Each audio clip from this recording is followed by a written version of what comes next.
once beneath a canopy of stars unspoiled by the passage of centuries.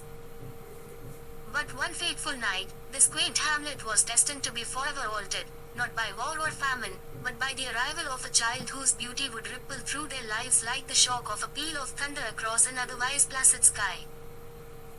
It was a midsummer's eve when the heavens conspired to weave the fabric of fate in a manner most unexpected. The air shimmered with a rare vibrancy, the sky awash with colors that defied description, dusky hues of amethyst blending into gold, as if the very firmament was aflame with anticipation. In a humble cottage on the outskirts of the village, where the old oak tree stood sentinel, a cry rang out, clear and piercing, cutting through the stillness like the bell of a cathedral. Miranda was born. Her mother, Alira, weary from labor yet radiant with the profound strength of new motherhood, held the infant to her breast, her breath caught in a gasp of wonder. The bathed skin, the color of sunlit ivory, seemed to glow with an inner light, her hair a cascade of silken strands as dark as the midnight sea. But it was her eyes of crystalline clarity, the pale blue of a winter's morning, that stunned all who looked upon her.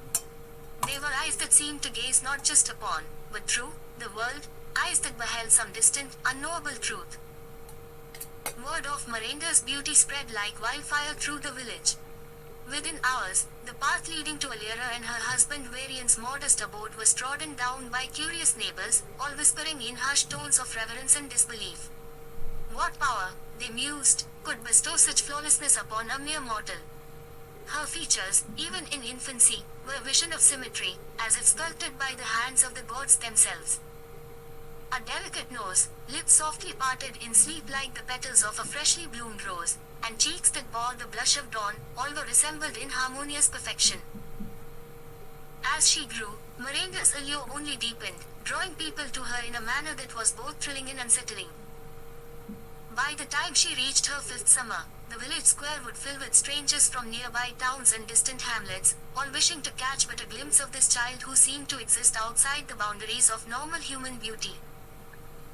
Some came out of innocent curiosity, while others arrived under the guise of curiosity but harbored darker desires, men and women alike, who saw in Miranda not a child, but a creature to be possessed, a rare and dangerous jewel. Alira and Varian found themselves caught in a tempest they could neither comprehend nor control. They were simple folk, unaccustomed to such attention, and struggled to shield Miranda from the unrelenting scrutiny that her presence invited. At first, they tried to keep her hidden, confining her to the safety of their cottage and the leafy glades that stretched beyond their back garden. Yet, Miranda's radiance could not be concealed. No veil could obscure the luminous quality of her skin, no shade could dim the brilliance of her gaze. "Why do they stare, mother?" Miranda would ask, her voice soft and lilting like a bird's song at dawn, devoid of vanity or guile. "Because you are special, my dear," Alira would reply, brushing the raven curls from Miranda's brow with a hand that trembled ever so slightly. "Special," Miranda would repeat, tasting the word as if it were unfamiliar, as if it did not quite belong to her. She did not feel special. She felt different, estranged from the world by this indefinable quality that others saw so plainly. It was not long before the village elders began to murmur of old legends and prophecies, their words laced with both awe and trepidation. There were tales of otherworldly beings who walked among mortals, their beauty so great that it could ensnare the souls of men and women, leading them to ruin. There were whispers of spirits who took the form of children to bewitch the unwary. Such musings were but shadows, fears conjured in the quiet hours of the night, but they carried the weight of truth to those who had witnessed the unearthly grace of Miranda. Alira and Varian were torn between pride and fear, for what parent would not rejoice at having sired a daughter of such unparalleled beauty? Yet, beauty could be a perilous gift, and as Miranda blossomed into a girl of 10, it became clear that her allure was both a blessing and a curse. Wherever she went, eyes followed, greedy and reverent, longing and fearful. Men found themselves drawn to her, despite the innocence of her youth, and women, though enchanted by her loveliness, could not quell the bitterness of envy that simmered beneath their smiles. The village, once a place of warm familiarity, began to feel like a cage. The walls of their home, once comforting, seemed to close in, and the laughter that used to echo in the meadows now fell silent in her presence. people no longer saw Miranda as a person, but as a spectacle, a thing to be marveled at, and in their admiration, they failed to notice the loneliness in her eyes, the way her shoulders would stiffen under the weight of their gaze. Her parents resolved to protect her, but how does one guard against the very air that whispers of her beauty? How does one fend off the admiration that, though clothed in smiles, bears the sharp teeth of desire? They took to watching her even in the privacy of their home, for fear that their daughter might be spirited away by some unseen force, or worse, that she might grow to despise herself, trapped as she was in a gilded cage fashioned by the awe of others. As the years passed, Miranda became accustomed to her isolation, yet she never truly accepted it. She longed to run through the fields with other children, to climb trees and scrape her knees without the world holding its breath. But she could not. For with each day that passed, she grew ever more beautiful, her presence increasingly magnetic, her power over others growing stronger even as she herself felt more fragile. And so, Miranda's childhood passed not in the vibrant hues of carefree youth, but in the muted tones of self-restraint and yearning. The villagers' love and fear of her became a shroud that she could not lift, a binding spell cast not by magic but by the very essence of who she was. Miranda knew, deep down, that she was meant for something beyond the boundaries of Isel's rolling hills. She felt it in the way the wind seemed to speak her name, in the way the stars seemed to align whenever she gazed up at them. Yet, what that destiny was, and whether it would prove her salvation or her doom, remained veiled in mystery, a secret known only to the fates who had bestowed upon her both beauty and solitude in equal measure. For now, she could only wait and wonder at the path that stretched before her, a path that would lead her far from the village that both adored and imprisoned her. A path that would reveal whether the gift of her beauty was truly a blessing, or the most exquisite of curses. Chapter 2. Too cute to handle. From the very first breath she took, Miranda was no ordinary child. Her presence seemed to be woven from threads of starlight and dreams, too radiant to be earthly. Even as a babe swaddled in the arms of her bewildered mother, she exuded a beauty so ethereal that the midwife hesitated, fearing that this exquisite creature might dissolve into mist should she be held too tightly. The midwife's voice trembled as she whispered, "It's as if the heavens themselves have blessed her." Quote. In the quaint hamlet where Miranda was born, nestled between rolling emerald hills and shimmering brooks, such perfection was unheard of. Her hair, a cascade of moonlit silk, framed a face so delicate and harmonious that it defied description. Even the most jaded villagers, those who scoffed at gossip and rebuked all talk of fairies and elves, found themselves irresistibly drawn to her. The very air seemed to hum with something wondrous and otherworldly when she was present. It was as though Miranda's beauty had the power to enchant, leaving all who beheld her spellbound. Merchants and travelers passing through the village would often lose their way, compelled to linger and steal a glimpse of the child. The village square became a stage upon which Miranda's allure played out, an unscripted drama that captivated everyone. Shopkeepers and peddlers would stumble over their words, offering up their finest wares without asking for a single coin. Fabrics of the richest hue and texture, sweets from distant lands, and delicate trinkets crafted from rare gemstones were laid at her feet, all in the hope of witnessing her smile. One spring morning, as the scent of blossoming roses permeated the air, a dispute erupted among two well-known merchants. Both had traveled far and wide, amassing fortunes that granted them considerable influence. Yet here they stood, their voices raised and fists clenched, squabbling not over commerce or gold, but for the simple privilege of being close enough to caress Miranda's cherubic cheeks. The commotion drew a crowd, but rather than intervene, the villagers watched with amusement. For deep down, they all understood the merchant's inexplicable yearning. There was something almost supernatural about the way Miranda's presence stirred people. The elderly, who usually cast disdainful glances at children's antics, were moved to tears when they beheld her. Young men, otherwise aloof and stoic, found themselves tongue-tied and blushing under the weight of her gaze. Even those of strong will, men and women who prided themselves on their self-discipline and sense, would falter, caught in the irresistible pull of Miranda's countenance. Yet it was not vanity or arrogance that marked her demeanor. Despite the adoration, Miranda remained humble, her eyes, wide as a doe's and glimmering like dew-drenched clover, reflecting a bewildered innocence. She seemed perplexed by the fuss surrounding her, retreating shyly behind her mother's skirts when strangers knelt to shower her with gifts and blessings. Her mother, Althea, was both enthralled and unnerved by her daughter's beauty. At first, she basked in the pride of having given birth to such an extraordinary child. But soon, the thrill turned to disquiet. Miranda's beauty attracted attention, and attention, Althea knew, could be dangerous. When the villagers began whispering about fey enchantments and celestial bloodlines, Althea's heart clenched with fear. The day a fortune teller visited their home was when Althea's unease gave way to dread. The seer, a woman of indeterminate age with eyes that flickered like coals in a dying heart, took one look at Miranda and gasped audibly. "There is light in this child," she murmured, "a light so pure that it draws both the blessed and the cursed." Her hands, gnarled and trembling, hovered over Miranda's crown as if seeking to protect the child from an unseen malevolence. "What do you mean?" Althea's voice was thin and strained. Her maternal instincts were aflame, and every fiber of her being yearned to shield her daughter from whatever ill fortune the seer portended. "The beauty your daughter possesses is not just an adornment of flesh and bone," the seer continued, "it is a beacon that calls to those beyond our world. Some will be drawn to cherish her, but others will come to consume what they cannot possess." She glanced at Miranda, who watched on with a curious but uncomprehending gaze.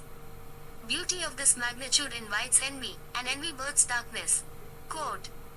Althea shuddered, clutching Miranda closer to her breast. "What can be done?" Quote. The seer's gaze turned to Althea, shadowed with regret.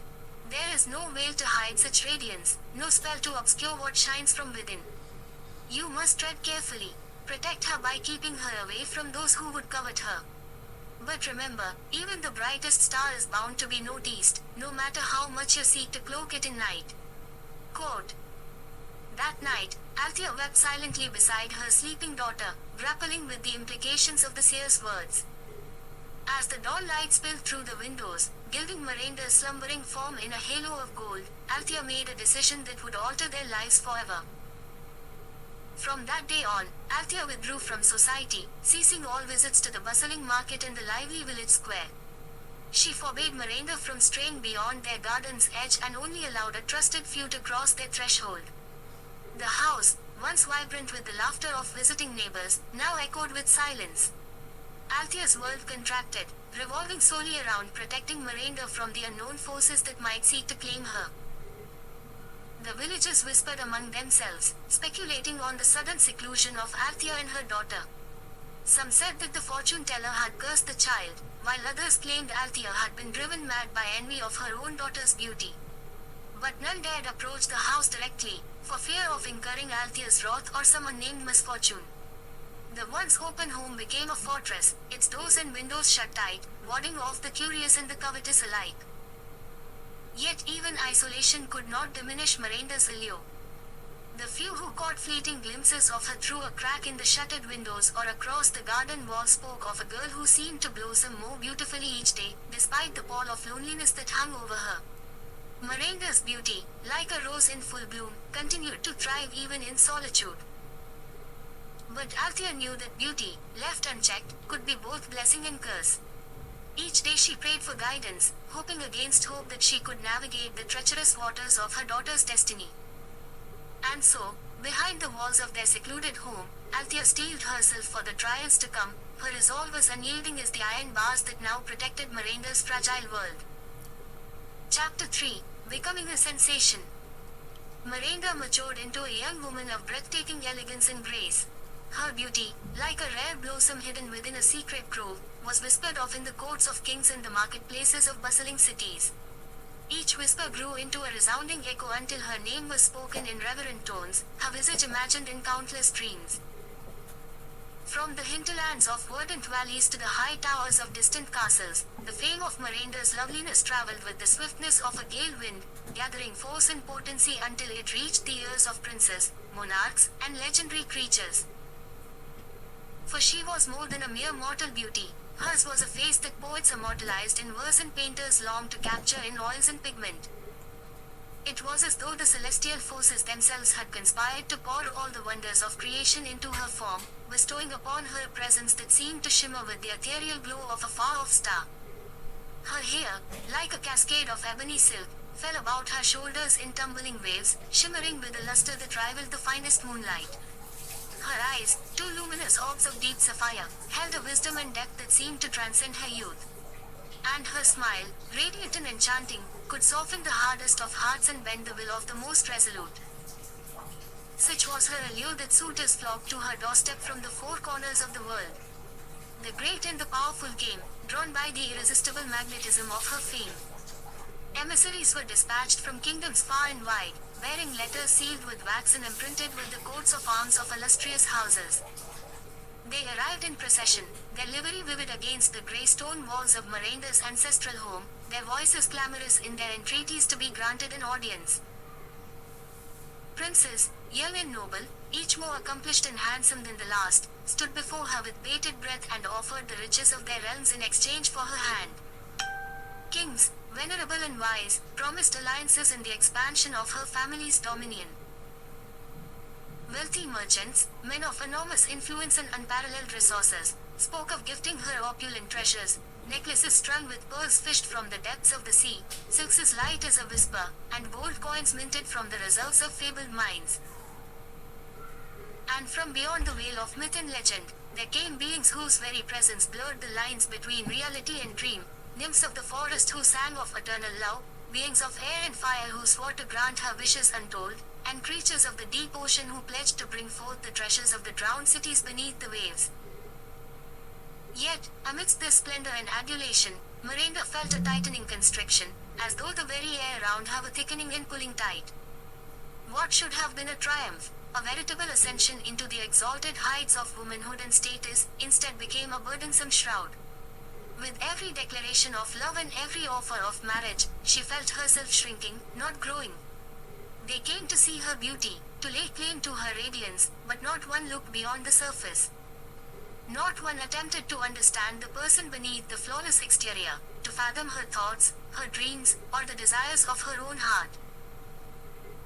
She could feel their gazes, those countless eyes tracing every line of her face, every delicate movement of her form, as though she was some prize animal at a grand exhibition.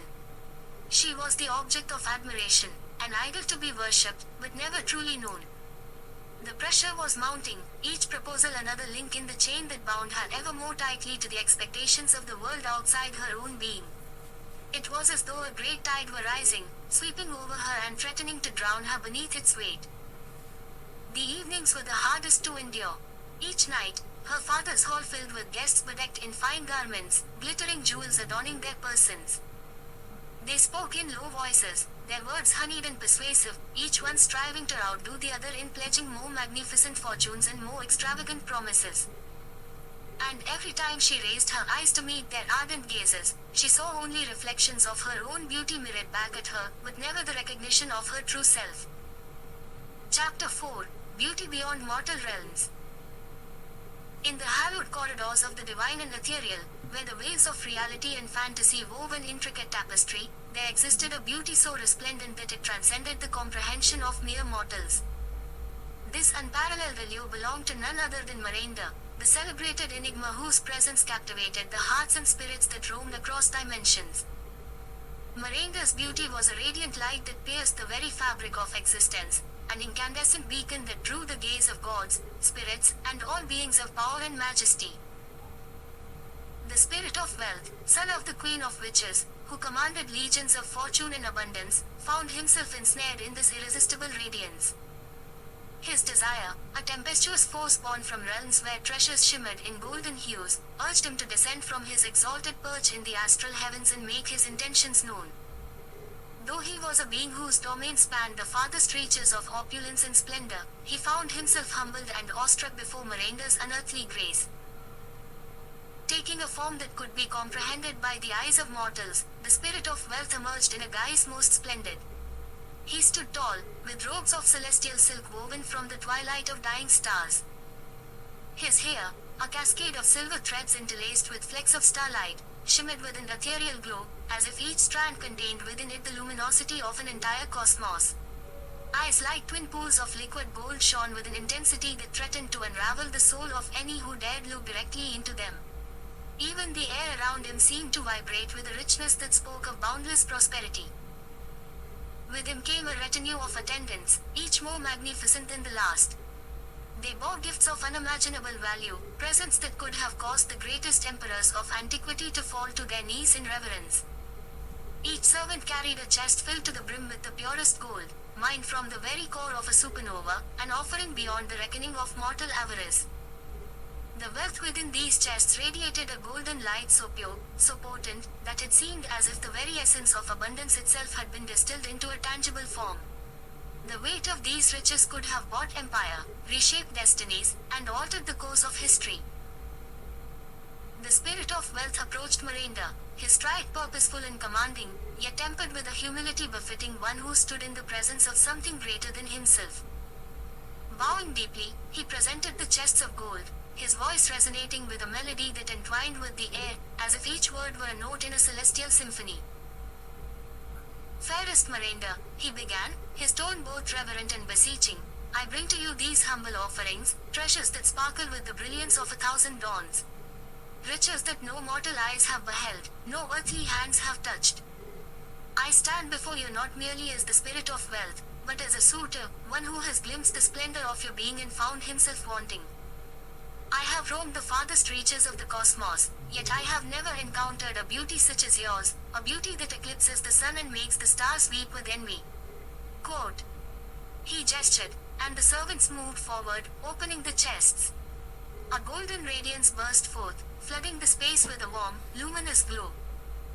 The gold within was not like that found in the mundane world. It seemed to pulse with life, shimmering and shifting as if it contained the very breath of creation itself. "These treasures," the spirit of wealth continued, "are but a fraction of what I offer.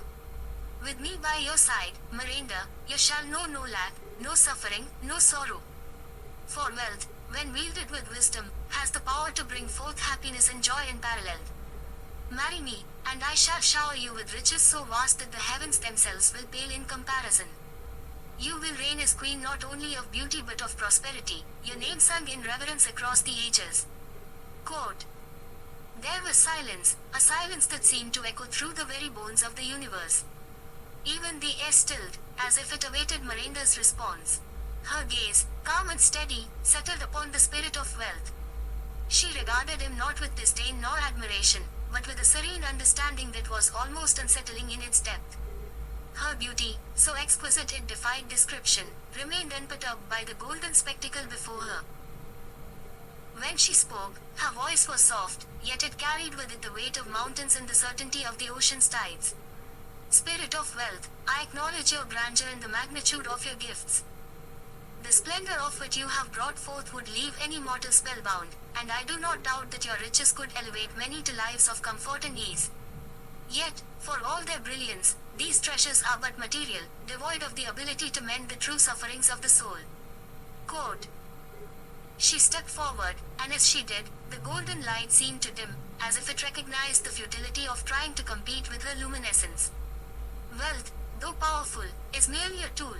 It holds no inherent value unless it is used to alleviate pain, to heal wounds that cannot be seen, to nourish that which cannot be fed with gold. You speak of riches and prosperity, but tell me, can your treasures wipe away the tears of the grieving? Can your gold soothe the torment of a heart broken by loss? Quote. The spirit of wealth faltered, his opulent form flickering as if struck by an unseen force. He opened his mouth to respond, but no words came. He realized then the depth of her wisdom, the unassailable strength of her convictions.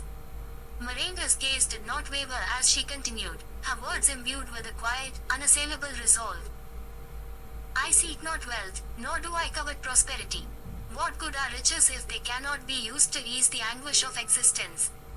To be wealthy is not to be free from sorrow, but to be bound by the chains of one's own desires. I am not impressed by these gifts, for they are but illusions of value. I seek something far greater, something that no amount of gold or jewels can bestow." Quote.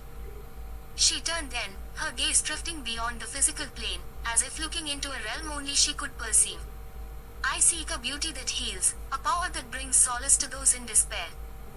True beauty lies not in the possession of wealth but in the grace of one's spirit, the kindness of one's deeds, the strength of one's compassion. Until you understand this, spirit of wealth, you shall remain forever bound by the limits of your own making. Quote. The spirit of wealth stood there, humbled, his form shrinking as if the weight of her words were too great to bear.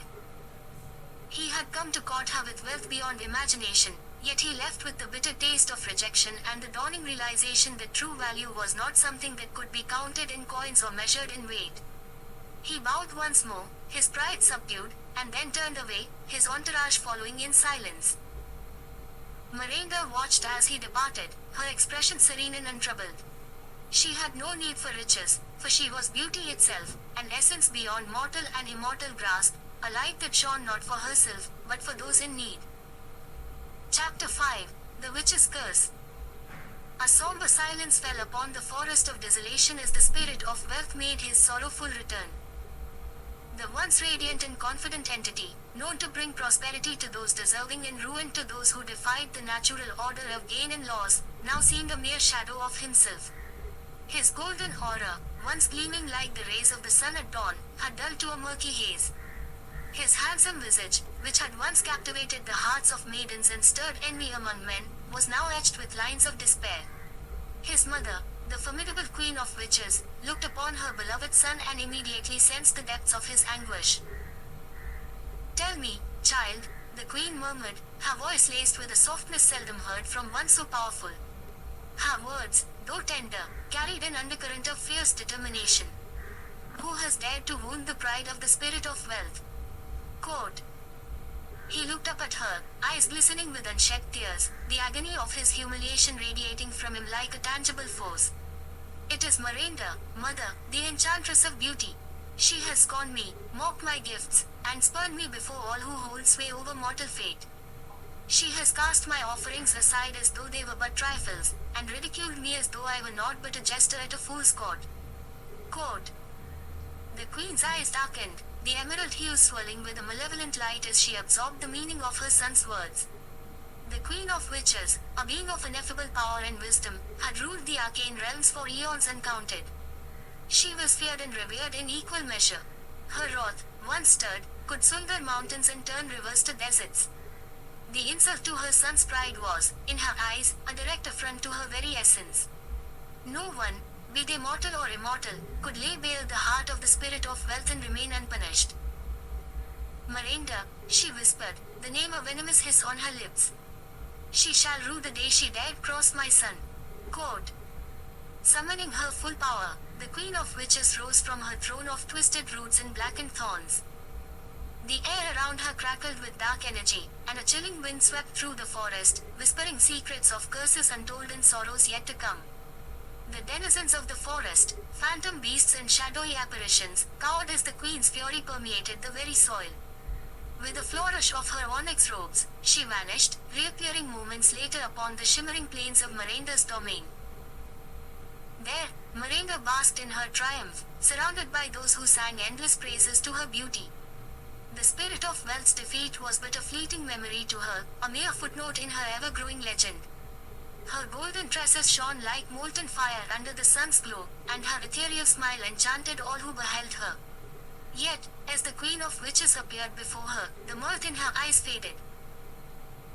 "Queen of witches," Miranda intoned, inclining her head slightly, the gesture one of neither deference nor fear, but rather, of idle courtesy. "To what do I owe this unexpected visit?" Quote. The queen's lips curled into a cold, menacing smile.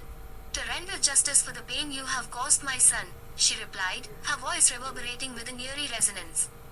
"You have mocked the spirit of wealth, shunned his benevolence, and sullied his name. For this, Miranda, you shall be cursed." Quote.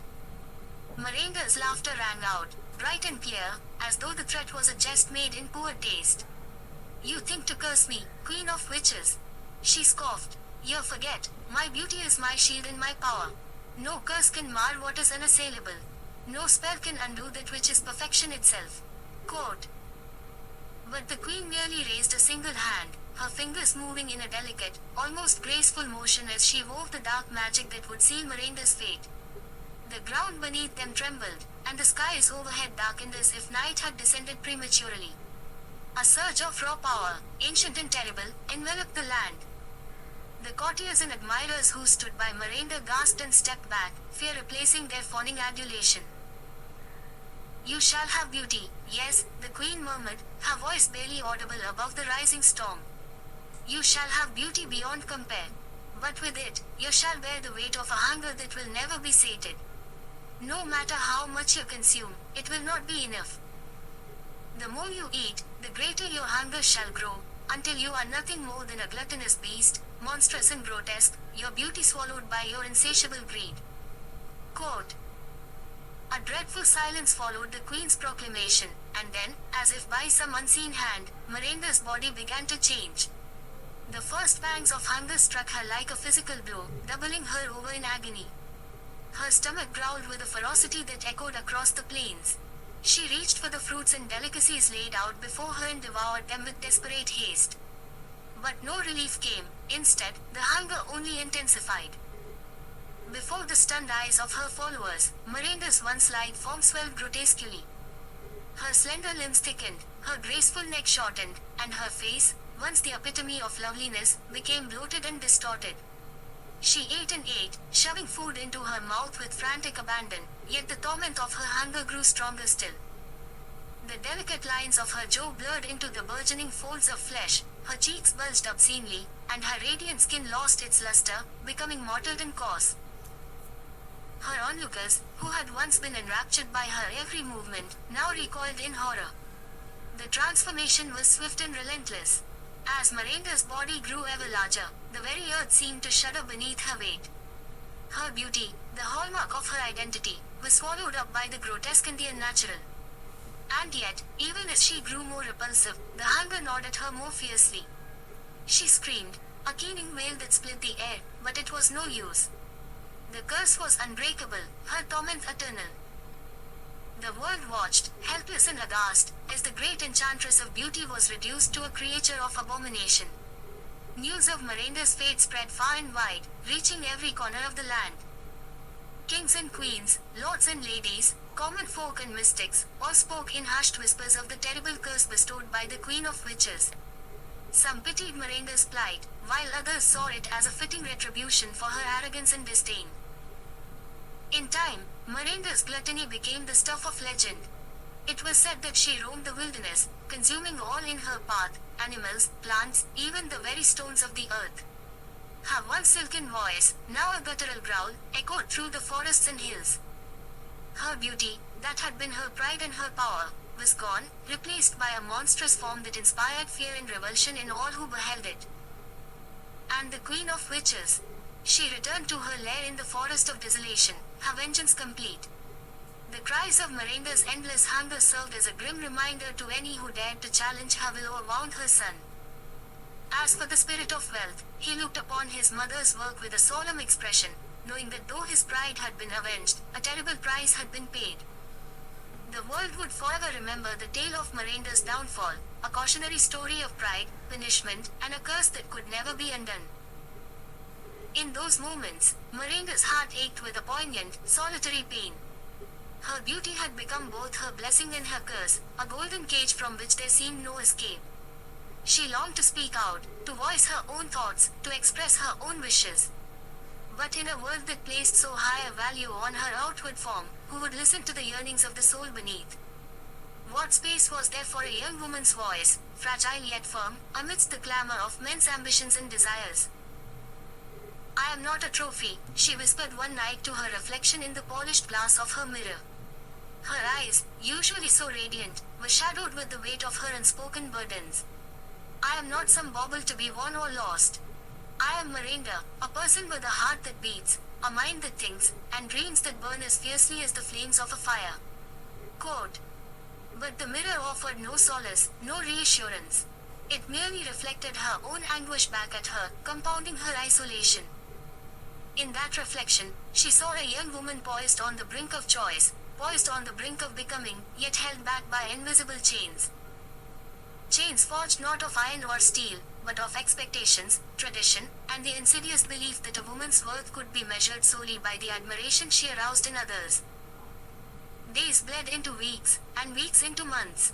The suitors continued to come and go, like a parade of phantasms, each more insistent, each more determined to outshine the last.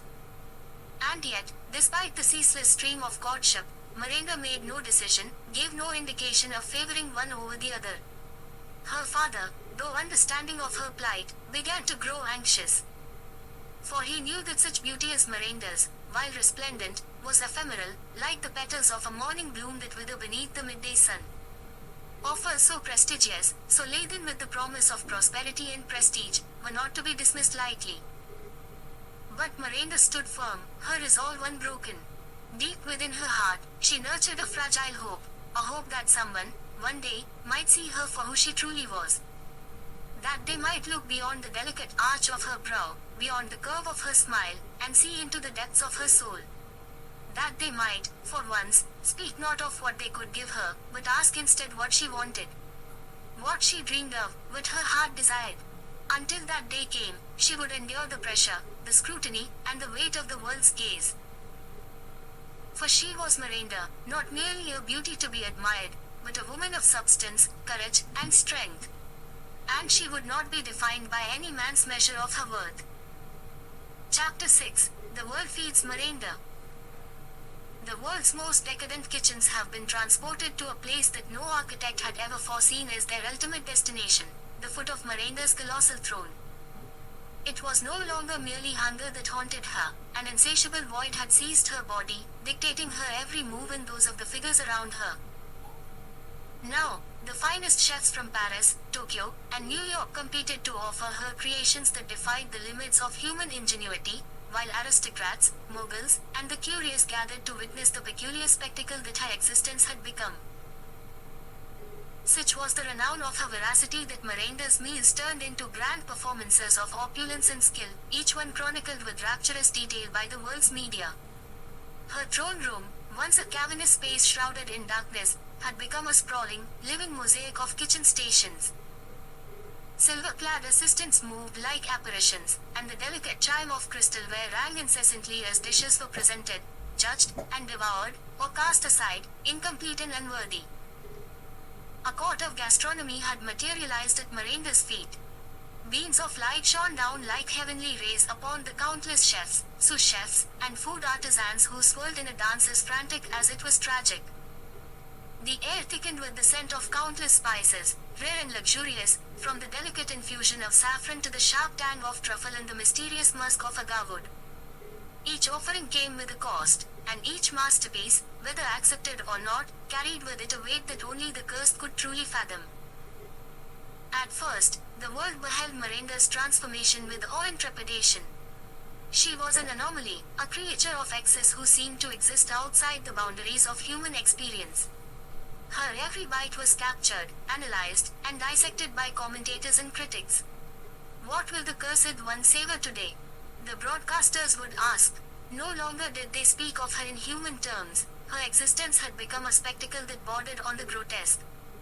They spoke of her as one might speak of a tempest or a famine, a force beyond control, yet wholly consuming. Soon, it became not enough merely to feed her. Entire restaurants were disassembled, their walls transported stone by stone, their floors shipped panel by panel, only to be rebuilt before her imposing figure. World-renowned establishments ceased to exist as independent entities, subsumed into a greater, singular purpose, to satisfy Miranda. The likes of El Diablo, the famed Spanish eatery cooking over volcanic heat, and Sukiyabashi Jiro, a small sushi bar turned gastronomic Mecca, were hollowed out, uprooted, and implanted in Miranda's domain as though they were rare flowers being transplanted to an exotic conservatory.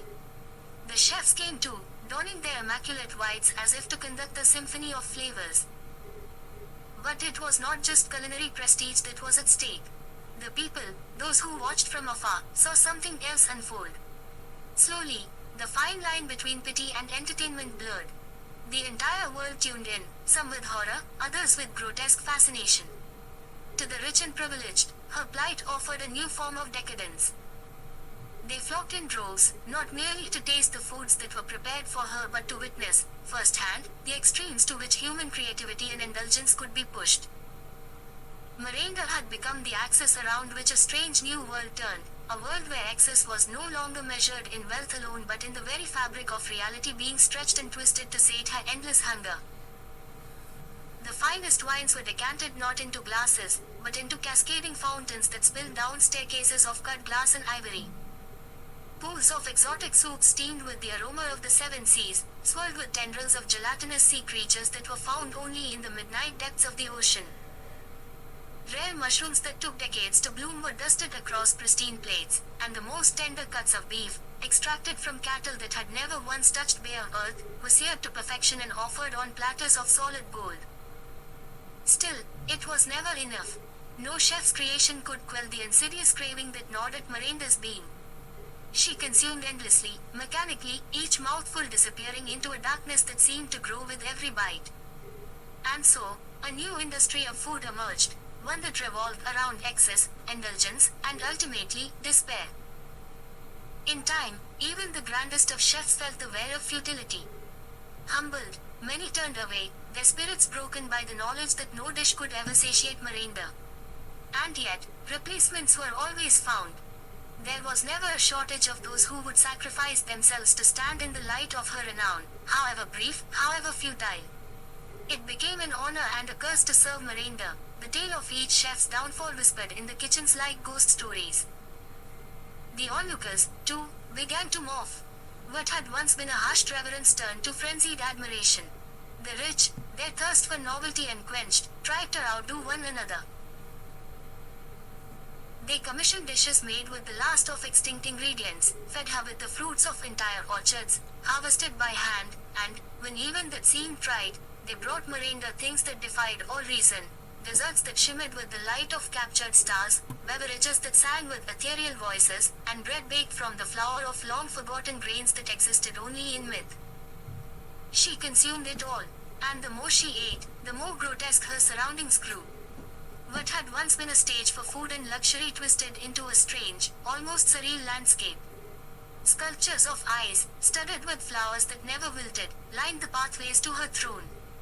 Mechanical contraptions designed to enhance her feasts whirred and clattered, their gears dripping with the juices of unimaginable concoctions. Each meal seemed to take on a life of its own, breathing and writhing on the plates as if trying to escape the inevitable fate of being devoured. This was the world's reaction to her curse, a grotesque theater of plenty. Yet, amid all the glitter and the finery, a stark reality lingered. Though many sought to lose themselves in the opulence of her feasts, it was impossible to ignore what she truly represented. Miranda was not a queen, nor a goddess, nor even a mere mortal. She had become a living symbol, of gluttony, of desperation, of humanity's endless striving for satisfaction where none could be found. And so, she sat, both captive and captor, a monarch of this bizarre domain where the very essence of nourishment became something to be lamented rather than cherished. The world's richest people, its best chefs, and its most extravagant desires, all of it circled around her like moths around a flame. The brighter her hunger burned, the more they were drawn in, feeding the fire even as it threatened to consume them all. Thus, Miranda's throne stood firm amidst the opulence, while the people around her transformed into little more than shadows of their former selves. No longer could they distinguish the beauty from the horror of it all. For Miranda's curse, now given a life of its own, did not only feed on food, it fed on the spectacle, on the very souls who came to witness it. And, in time, it would consume.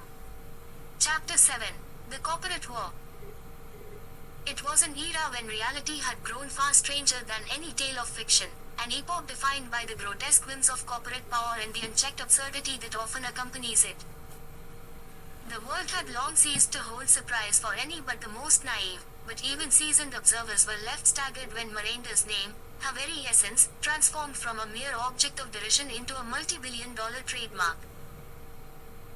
The genesis of this chapter in human folly began with a seemingly inconsequential gesture, a fleeting jest, made in poor taste, regarding the immense size of Miranda's physique. The remark, however, did not remain inconsequential for long. Seizing upon the moment, a shrewd conglomerate of marketers, lawyers, and opportunists branded the very word fad, once a commonplace, even vulgar term, as the exclusive property of the newly minted F.A.T. Corporation. This audacious move, far from being ridiculed and rebuffed, was embraced by a world all too ready to commodify anything, even human indignity. And so it came to pass that the word, fat, no longer referred to adiposity in the corporeal sense, but instead stood for an empire built upon the exploitation of one woman's condition. The F.A.T. Corporation, a monolithic entity whose acronym purportedly stood for Formidable Aesthetic Technologies, concealed its farcical underpinnings beneath a veneer of corporate legitimacy. As the legal filings piled up, it became evident that this was no mere gimmick. It was war, a corporate war of unprecedented scale and viciousness. Miranda herself became a pawn in this battle, her very existence weaponized in legal skirmishes that spanned continents. The corporation filed lawsuits against anyone and everyone who dared to employ the word fat in any context that could, in their view, diminish or devalue its brand. Small businesses and global enterprises alike found themselves drawn into the fray. One obscure bakery, specializing in buttery confections that had for decades been advertised as deliciously fattening, was ruined overnight when it failed to meet the exorbitant licensing fees now demanded by the F.A.T. Corporation. Even scientific journals, in a bizarre twist of fate, were compelled to substitute the word with awkward phrases such as corporeal expansion or adipose accumulation, lest they find themselves in breach of trademark. The courtroom theatrics were nothing short of Shakespearean in scope. Lawyers, in bespoke suits and with gilded tongues, argued in defense of linguistic ownership while wrangling over the very nature of language itself. The irony was not lost on the populace. Here were learned men and women, some of the brightest minds in the field of law, engaging in verbal jousts over the definition of a term that, in any rational world, ought to have remained the province of the common man. Yet, rationality had long ceased to be a factor in these proceedings. This was the era of the corporation, an era where power and profit superseded all else. The F.A.T. Corporation, flush with capital and relentless in its pursuit of dominance, began to expand its holdings. A new line of products emerged, each meticulously engineered to cater to the very condition that had birthed the corporation. There were Miranda-sized food trays, designed to accommodate portions that no human being ought to consume in a single sitting. Entire dining sets were fashioned to be proportionate to her dimensions, absurdly grandiose constructions that defied practicality but sold nonetheless. Furniture makers joined the fray, developing Miranda-compliant seating solutions, gargantuan chairs reinforced with aerospace-grade steel and upholstered in fabrics capable of withstanding unimaginable pressures. In a world that seemed determined to exploit every facet of Miranda's reality, even bibs were not spared. Miranda's meal mate, a bib large enough to drape a grand piano, became a bestseller amongst those with a taste for the grotesque. The public, ever hungry for the next outlandish product, bought these items not out of necessity, but for the sheer novelty of possessing a piece of this peculiar history. It was a grotesque spectacle, and yet the market remained insatiable. Consumers, driven by a morbid fascination, clamored for more. They tuned in by the millions to watch advertisements featuring actors who bore no small resemblance to Miranda, but exaggerated to near mythical proportions, as they extolled the virtues of products designed for their immense size. The narrative, always the same, preached inclusivity and accommodation, yet it rang hollow, a thin veneer masking a far more cynical reality. Other corporations, ever eager to capitalize on the burgeoning market, entered the field. Rival entities contested the F.A.T. Corporation's supremacy, producing their own lines of goods tailored to the Miranda phenomenon. A legal maelstrom erupted, with counterclaims and injunctions being filed at a furious pace. Each company sought to establish its own trademarked variations of fat, plump, rotund, and even chubby, were conscripted into the corporate lexicon, each becoming a battleground for ownership. In an ultimate act of absurdity, F.A.T. Corporation itself was sued by an upstart competitor over the use of its own brand. The plaintiff argued, with all seriousness, that the F.A.T. trademark, in commodifying Miranda's reality, had infringed upon the dignity and personhood of individuals whose experiences of fatness did not conform to the corporation's portrayal. The courtroom became a theater of the surreal, with witnesses called to testify on the philosophical implications of trademarking one's physicality. By this point, the trial had ceased to be a mere legal proceeding. It was a spectacle, a grotesque dance of corporate power wherein the very concepts of identity, selfhood, and commerce were contested. Through it all, Miranda herself remained conspicuously absent. Whether by design or by necessity, her presence, or rather, her absence, loomed large over every discussion, every court ruling, every advertisement that paraded a twisted simulacrum of her reality. She had become, in effect, a mythological figure, reduced to an idea, an abstraction, far removed from the woman she once was. It was whispered in hushed tones that she had retreated from the world entirely, a hermit imprisoned within her own body, as the world outside profited from her plight. As the corporate war raged on, it became increasingly clear that there would be no victors. The field of battle was strewn with the wreckage of bankrupt firms, careers shattered by protracted litigation, and brands rendered worthless by the capricious tides of public sentiment. The casualties of this war were manifold, and the toll exacted in both coin and conscience was incalculable. Yet, for all the chaos and devastation it wrought, the corporate war achieved one thing above all else: it redefined the very notion of what could be owned. Language, identity, even the essence of a person's being, all could be trademarked, commodified, and sold to the highest bidder. And so it was that in the aftermath of the war, the word fat, once a crude descriptor, became the exclusive property of the F.A.T. Corporation, its usage curtailed by law and regulated by licenses, forever associated not with the biological condition, but with a chapter of human history that would be remembered for its absurdity.